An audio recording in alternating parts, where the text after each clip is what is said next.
ಏಯ್ ರಾಣಿ, ಮಲಗಿದ ಹಾಸಿಗೆಯನ್ನು ಕೂಡ ಮಡಚಿಡ್ತಾರಾ? ರಾತ್ರಿ ಆಗ್ತಿದೆ, ಇನ್ನೂ ಈ ಹಾಸಿಗೆ ಇಲ್ಲೇ ಇದೆ. ಏಯ್ ದೊಡ್ಡವಳೆ, ಏನಪ್ಪ?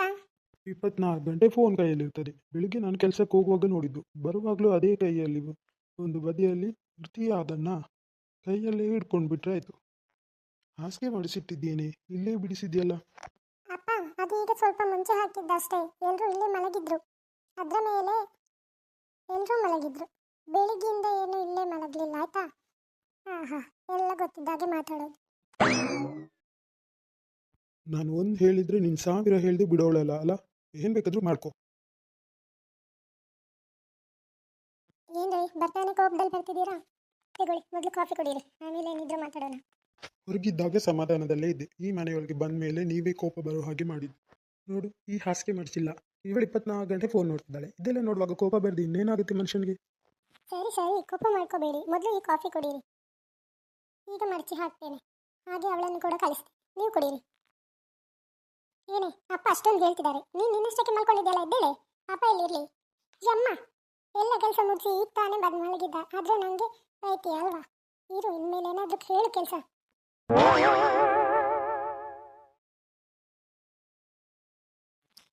ಇದೆಲ್ಲ ಸುಮ್ಮನೆ ಕಣೆ, ನಾಳೆ ಟೂರ್ಗೆ ಹೋಗ್ಬೇಕಲ್ವಾ, ಅದಕ್ಕೆ ಅಪ್ಪನಿಗೆ ಸ್ವಲ್ಪ ಐಸ್ ಹಾಕ್ತಾ ಇದ್ದೀನಿ. ಹೋಗು ಹೋಗು. ಓಹೋ, ಭಲೇ ಹುಷಾರಮ್ಮ ನೀನು, ನರ್ಸು ನರ್ಸು. ನೀವ್ಯಾಕೆ ನಿಂತದ್ದು? ಕುತ್ಕೊಳ್ರಿ, ಅವಳು ಹೋದ್ಲಲ್ಲ. ನನಗೆ ಇವಳ ಮೇಲೆ ಯಾಕೋ ಡೌಟ್ ಆಗ್ತಿದೆ ಅಲ್ಲ. ಯಾವತ್ತೂ ಇಲ್ದಿರೋ ಪ್ರೀತಿಯಿಂದ ಮಾತಾಡಿಸ್ತಿದ್ದಾಳೆ. ನಾನೇ ಕೋಪದಲ್ಲಿ ಬೈದ್ರು ಕೂಡ ನನಗೆ ಕೋಪದಲ್ಲಿ ತಿರುಗಿ ಬೈಯೋಳು. ಇವತ್ತೇನು ಸೈಲೆಂಟ್ ಆಗಿದ್ದಾಳೆ? ಕುತ್ಕೊಳ್ಳಿರಿ. ಏಕ, ಏ ಶಾಂತಕ್ಕ. ಅಯ್ಯೋ ದೇವ್ರೆ, ಇವಳು ಬೇರೆ ಸಮಯದಲ್ಲೇ ನೋಡ್ಕೊಂಡು ಬಂದಿದ್ದಾಳಲ್ಲಪ್ಪ. ಇವಳಿಗೊಂದು ಬರೋದಕ್ಕೆ ಸಮಯನೇ ಇಲ್ವಾ? ಹೌದು, ನಾನು ಕೇಳ್ಬೇಕಂತಿದ್ದೆ, ಇವ್ರಿಗೇನು ಬೇರೆ ಕೆಲಸನೇ ಇಲ್ವಾ? 24 ಗಂಟೆ ನಿನ್ನ ಜೊತೆನೇ ಇರ್ತಾರಲ್ಲ. ಸುಮ್ಮನೆ ಇರ್ಲಿ, ಕೇಳಿಸ್ಬೋದು, ಬರ್ತಾ ಇದ್ದಾಳೆ. ಇದೇನು ಸುಂದ್ರಿ ನಿನ್ನ ಅವಸ್ಥೆ? ಇವಾಗ ಎಲ್ಲಿ ಹೊರಟಿದ್ಯಾ ಇಷ್ಟು ರಾತ್ರಿಗೆ? ಅಯ್ಯ, ಈಗ ಎಲ್ಲಿ ಹೋಗ್ಲಕ್ಕ, ಇವತ್ತು ರಾತ್ರಿಗೆಲ್ಲ ಇದ್ದು ನಾಳೆ ಬೆಳಿಗ್ಗೆಗೆ. ಯಾರು ಬೆಳಿಗ್ಗೆ ಎದ್ದು ಬೇಗ ರೆಡಿ ಆಗೋದು, ಅದಕ್ಕೆ ಈಗಲೇ ರೆಡಿ ಆಗಿದ್ದೀನಿ. ಅಯ್ಯ ಹೌದಕ್ಕ, ಬೆಳಿಗ್ಗೆನೇ ಎದ್ದು ಯಾರು ರೆಡಿ ಆಗೋದು? ನಾನಂತೂ ಬೆಳಿಗ್ಗೆ ಬೇಗ ಎದ್ದೇಳೋದಿಲ್ಲ ಅಂತ ನಂಗೆ ಗೊತ್ತಿದೆ. ಅದಕ್ಕೆ ಈಗಲೇ ರೆಡಿಯಾಗಿ ನಾನು ಇಲ್ಲಿಗೆ ಬಂದದ್ದು, ನಿಮ್ಮ ಜೊತೆ ಮಲಗಿ ಬೆಳಿಗ್ಗೆ ನಿಮ್ಮ ಜೊತೆ ಹೋಗ್ಬೋದಲ್ಲ ಅಂತ. ಅಯ್ಯಯ್ಯೋ, ಇವಳೇ ಹೇಳಿಕೊಟ್ಬಿಟ್ಲಲ್ಲ. ಹೌದು, ಎಲ್ಲಿಗೆ ಹೋಗೋಕೆ ನಾಳೆ? ನಿಮ್ಗೆ ಗೊತ್ತಿಲ್ವಾನ? ನಾಳೆ ಬೆಳಿಗ್ಗೆ ನಾವೆಲ್ಲರೂ ಟ್ರಿಪ್ ಹೋಗೋಣ ಅಂತ ಹೇಳ್ತಿದ್ವಲ್ಲ ಪ್ಲ್ಯಾನು. ಅದಕ್ಕೆ ನಾಳೆ ಬೆಳಿಗ್ಗೆನೇ ಹೊರಡುವಂತ, ಹಾಗೆ ಮೈಸೂರು ಝೂ ಎಲ್ಲ ನೋಡ್ಕೊಂಡು ಬರೋಣ ಅಂತ. ಸರಿಯಾಗಿದೆ, ಅದೇ ನಾನು ನೋಡ್ತಿರೋದು. ಇದೇನು ಯಾವತ್ತು ಹೇಳ್ದಿರೋ ಪ್ರೀತಿ ಇಷ್ಟು ಇದರಲ್ಲಿ ಕಾಫಿ ತಂದು ಕೊಡೋದೇನು, ಮಗಳಿಗೆ ಬೈಯೋದೇನು? ಹಾಂ, ಇದಕ್ಕೆ ಅಲ್ವಾ ನೀನು ಮಾಡಿದ್ದು? ನಾಳೆ ನಾವೆಲ್ಲರೂ ಹೋಗಿ ಬರ್ತೀವಿ, ಟ್ರಿಪ್ ಹೋಗೋಕ್ಕೆ ಪ್ಲ್ಯಾನ್ ಮಾಡಿದ್ವಲ್ಲ. ಹಾಂ, ಹೋಗೋಕ್ಕಂತ ರೆಡಿ ಆದಮೇಲೆ ಇನ್ನೇನು ನನ್ನ ಹತ್ರ ಕೇಳೋದು? ಹೋಗಿ ಬನ್ನಿ. ಸುಂದ್ರಿ, ಸರಿಯಾದ ಟೈಮಿಗೆ ಬಂದಿದ್ಯಾ. ನೆನೆಸ್ತಿದ್ದೆ ಹೇಗೆ ಹೇಳೋದು ಅಂತ. ಹೌದಾಕ್ಕ? ಹಾಗಿದ್ರೆ ನಾವೆಲ್ಲರೂ ಮನೆಗೆ ಹೋಗಿ ಕರೆಯೋಣ ಈಗಲೇ. ಯಾಕೆಂದರೆ ಬೆಳಿಗ್ಗೆ ಹೋಗಿ ಬೇರೆಯವ್ರ ಮನೆಯಲ್ಲೆಲ್ಲ ಬಡ್ದು ಅವ್ರು ಇದ್ದೇಳ್ತಾರೋ ಇಲ್ವೋ, ಅದಕ್ಕೆ ಬದಲು ಇಲ್ಲೇ ಬಂದು ಮಲಗ್ಬೋದಲ್ಲ. ಹಾಂ, ನೀನು ಹೇಳೋದು ಕೂಡ ಸರಿನೇ. ನೋಡು, ಏನಾಗಿದೆ, ಇಷ್ಟು ದೊಡ್ಡ ಹಾಲ್ ಇಲ್ವಾ, ಇಲ್ಲೇ ಮಲಗ್ಬೋದಲ್ರು. ರಾಣಿ ಅಕ್ಕ, ಓ ನೀವು ಬಂದ್ರಾ? ನಿಮ್ಮನ್ನ ಈಗಾಗಲೇ ನಾನು ಕರಿಬೇಕಂತ ಅಂದ್ಕೊಂಡೆ. ಯಾಕೆ ರಾಣಿ ಅಕ್ಕ? ಎಲ್ಲರೂ ಇಲ್ಲೇ ಮಲಗೋಣ ಅಂತ. ಅಂದರೆ ಬೆಳಿಗ್ಗೆ 4 ಗಂಟೆಗೆ ಎದ್ದು ಎಲ್ಲರೂ ಮನೆಗೆ ಹೋಗಿ ಕರೆಯೋದಕ್ಕಿಂತ ಈಗಲೇ ಇಲ್ಲೇ ಮಲಗಿದ್ರೆ ಬೆಸ್ಟ್ ಅಲ್ಲ. ಆಮೇಲೆ ಬೆಳಿಗ್ಗೆ ಆರಾಮಾಗಿ ಇಲ್ಲೇ ತಿಂಡಿ ಎಲ್ಲ ಮಾಡ್ಕೊಂಡು ಹೋಗ್ಬೋದಲ್ಲ ಅಂತ. ಹಾಂ ಹೌದಕ್ಕ. ನಿಂದೇನು ಇದು ಹೊಸ ಅವತಾರ, ರಾತ್ರಿಯಲ್ಲಿ ಕನ್ನಡಕ್ಕೆ ಹಾಕೊಂಡು? ಇದು ನಾಳೆ ಬೆಳಿಗ್ಗೆಗೆ ಈಗಲೇ ರೆಡಿಯಾಗಿರೋದು, ಫ್ಯಾಷನ್. ರಾಣಿ ಅಕ್ಕ, ನಾಳೆ ಪುಳಿಯೋಗರೆ ಮಾಡೋದಾ ಅಲ್ಲ ಲೆಮನ್ ರೈಸ್ ಮಾಡಿಕೊಂಡು ಹೋಗೋದಾ? ಹೌದಲ್ಲ, ಅದು ಬೆಳಿಗ್ಗೆ ಮಾಡ್ಬೋದಕ್ಕ. ಲಕ್ಷ್ಮಕ್ಕನನ್ನು ಕರೀರಿ, ಇಲ್ಲೇ ಮಲ್ಗೋಣ ಅವರು ಕೂಡ. ಹಾಂ, ಅವಳನ್ನು ಕರಿಬೇಕಂತಿದ್ದೆ. ನಿಮ್ಮನ್ನು ಕರೆದಾದ್ಮೇಲೆ ಅವಳನ್ನು ಕರೆಯೋಣ ಅಂತ. ನೋಡಿದರೆ ನೀವು ಬಂದಿದ್ದೀರಾ, ಅವಳಿಗೊಂದು ಫೋನ್ ಮಾಡ್ತೀನಿ. ಹಲೋ, ಹೇಳಿ ರಾಣಿ ಅಕ್ಕ. ಹಾಂ ಲಕ್ಷ್ಮಿ, ನೀನು ಇಲ್ಲಿಗೆ ಬರ್ತೀಯಾ? ನಾಳೆ ಬೆಳಿಗ್ಗೆ ಬೇಗ ಎದ್ದು ಹೋಗ್ಬೇಕಲ್ಲ, ಅದಕ್ಕೆ ಈಗ ಇಲ್ಲಿ ವಸಂತಿ ಉಮಾ ಎಲ್ಲ ಇಲ್ಲೇ ಇದ್ದಾರೆ, ಅವರೊಟ್ಟಿಗೆ ನೀನು ಇದ್ರೆ ಒಳ್ಳೇದಲ್ಲ ಅಂತ. ಈಗಲಾ? ಕತ್ಲೆ ಆಗಿದೆ ಅಲ್ಲ ರಾಣಿ ಅಕ್ಕ. ಅಕ್ಕ, ನಾನು ಕರ್ಕೊಂಡು ಬರ್ತೇನೆ, ಬರ್ತೀರಾ ಅಂತ ಕೇಳಿ. ಹಾಂ, ಸುಂದರಿ ಬರ್ತಾಳಂತೆ ಕರ್ಕೊಂಡು ಬರಲಿಕ್ಕೆ. ಹಾಂ ಹಾಗಿದ್ರೆ ಸರಿ, ರೆಡಿಯಾಗಿರ್ತೀನಿ, ಬರಲಿಕ್ಕೆ ಹೇಳಿ. ಹಾಂ ಸರಿ. ಸುಂದ್ರಿ ಅವಳು ಬರ್ತಾಳಂತೆ, ನೀನು ಕರ್ಕೊಂಡು ಬಾ, ಹೋಗು. ಹಾಂ ಸರಿ. ಹಾಂ ನೀನು ಕನ್ನಡಕನ ತೆಗಿಯೇ, ರಾತ್ರಿ ಹೊತ್ತಲ್ಲಿ ಎಲ್ಲಿ ಹೋಗ್ತಾ ಕನ್ನಡ ಹಾಕೊಂಡು. ಹಾಂ ಹಾಂ ತೆಗಿತೇನೆ. ನಿಮಗೆ ನಾನು ನೋಡಿದ್ರೆ ಹೊಟ್ಟೆಗೆ ಚಟ್ಟ ಉಂಟಾ? ನಿಮ್ಮ ಜಗಳ ಏನಿದ್ರು ಮತ್ತೆ ಮಾಡಿ, ಮೊದಲು ಅವಳನ್ನು ಕರ್ಕೊಂಡು ಬಾ, ಹೋಗು.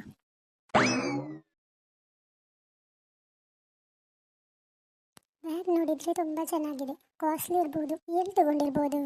ನನ್ನನ್ನು ಕರ್ಕೊಂಡು ಹೋಗದೆ ಇವಳೊಬ್ಬಳೇ ಹೋಗಿ ಎಲ್ಲಿ ತಗೊಂಡಿದ್ದಾಳೆ? ಹಾಂ ವಸಂತಿ, ನೀವು ಮಲ್ಕೊಳ್ಳೋದಾದರೆ ಮಲ್ಕೊಳ್ಳಿ ಅಮ್ಮ. ಹಾಂ ಹಾಗೇನಿಲ್ಲ ಅಕ್ಕ, ಅವ್ರು ಬರಲಿ.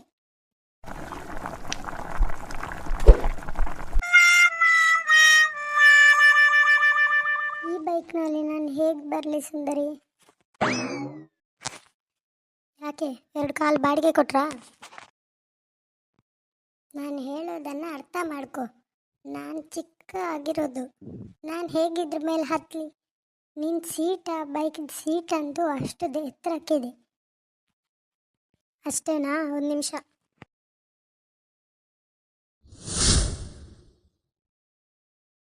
ಅಬ್ಬಾ, ಇದೇನು ಈ ಥರ ಹಾಕ್ತಿದ್ಯಾ? ನಾನೇನು ಅಕ್ಕಿ ಮುಟ್ಟೆನ? ಮತ್ತು ನೀವಲ್ವಾ ಹೇಳಿದ್ದು ನಾನು ಹೇಗೆ ಬರೋದು ಅಂತ, ಅದಕ್ಕೆ ಎತ್ತಿ ಈಗ ಹಾಕ್ದೆ. ನೀವೇನು ಭಾರ ಇದ್ದೀರಾ?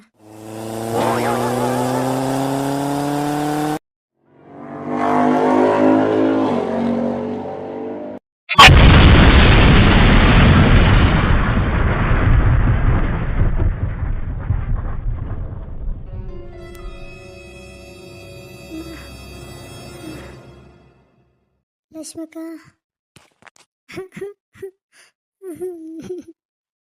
ಸುಂದರಿ, ನಿಂಗೇನಾಗಿಲ್ಲ ತಾನೆ? ಅಯ್ಯೋ, ಯಾರೆಲ್ಲ ಆ ಥರ ಮರದ ತುಂಡುಗಳನ್ನು ಇಟ್ಟಿದ್ದು? ಅದು ಅಲ್ಲದೆ ಅಲ್ಲಿ ಬೆಂಕಿ ಬೇರೆ ಹಾಕಿದ್ರು. ನಿನ್ನ ಗಾಡಿ ಬೇರೆ ಬೆಂಕಿ ಹತ್ತಿಬಿಡ್ತು ನೋಡು. ಈಗ ನಾವು ನಡ್ಕೊಂಡು ಹೋಗ್ಬೇಕಷ್ಟೇ ಮನೆಗೆ. ನಿಂಗೇನಾದರೂ ಇಟ್ಟಾಯ್ತಾ? ನನಗಂತೂ ತುಂಬ ಭಯ ಆಗೋಯ್ತು. ಲಕ್ಷ್ಮಕ್ಕ, ನನಗೆ ಕಾಲಿಗಂತೂ ತುಂಬ ನೋವಾಗಿದೆ. ಈಗ ಹೇಗೆ ನಾವು ನಡ್ಕೊಂಡು ಹೋಗೋದು ಮನೆಗೆ? ಸರಿ ಹೋಯ್ತಾಗಿದ್ರೆ, ನಿನ್ನ ಕಾಲು ನೋವು ಅಂತ ಆದರೆ ನಾಳೆ ಬ್ಯಾಂಡೇಜ್ ಹಾಕೊಂಡು ಮಲ್ಕೊ ಮನೆಯಲ್ಲಿ. ನಾವೆಲ್ಲ ಟ್ರಿಪ್ಗೆ ಹೋಗ್ತೀವಿ. ಸ್ವಲ್ಪ ಬೈಕಲ್ಲಿ ಹಾರೋದನ್ನು ಕಮ್ಮಿ ಮಾಡ್ಕೋಬೇಕು. ಒಟ್ಟಾರೆ ನನಗೆ ಬೈಕ್ ಗೊತ್ತಿದೆ ಅಂತ ಹಾರ್ಕೊಂಡು ಹೋಗೋದಲ್ಲ.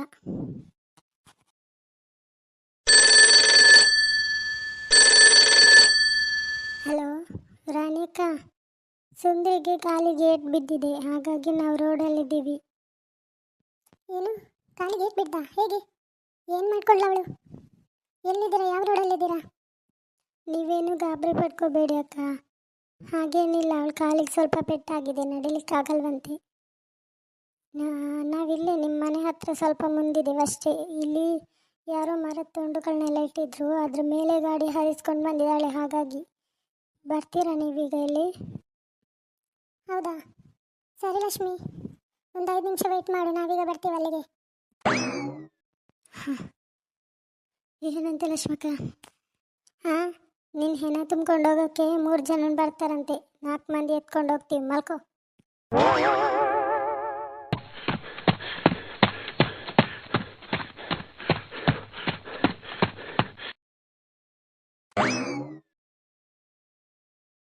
ಅಯ್ಯೋ ದೇವ್ರೆ, ಇವ್ರುಗಳ ಮುಖ ನೋಡಿದರೆ ನಾನು ಬದುಕಿದ್ದೀನ ಸತ್ತಿದ್ದೀನ ಅನ್ನೋ ಥರ ಗೊತ್ತಾಗ್ತಿಲ್ವಲ್ಲ. ಏನಾಯ್ತು ಸುಂದ್ರಿ ನಿಂಗೆ? ಹಾಂ, ಅವಳು ಸರಿಯಾಗೇ ಇದ್ದಾಳೆ. ಬನ್ನಿ, ನಾವು 4 ಮಂದಿನೂ ಎತ್ತಾಕೊಂಡು ಹೋಗೋಣ ಮೊದಲು ಮನೆಗೆ. ಹಾಂ ಅಕ್ಕ, ಅದೇ ಸರಿ. ಈಗ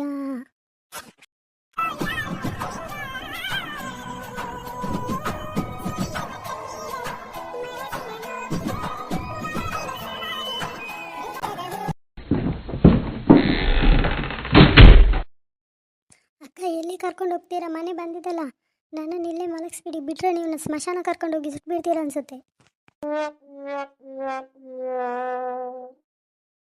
ನಿಮಗೆಲ್ಲ ಏನಾಗಿದೆ? ಯಾಕೆ ಈಗ ಸುಮ್ಮನೆ ಈ ಥರ ಕುತ್ಕೊಂಡಿದ್ದೀರಾ?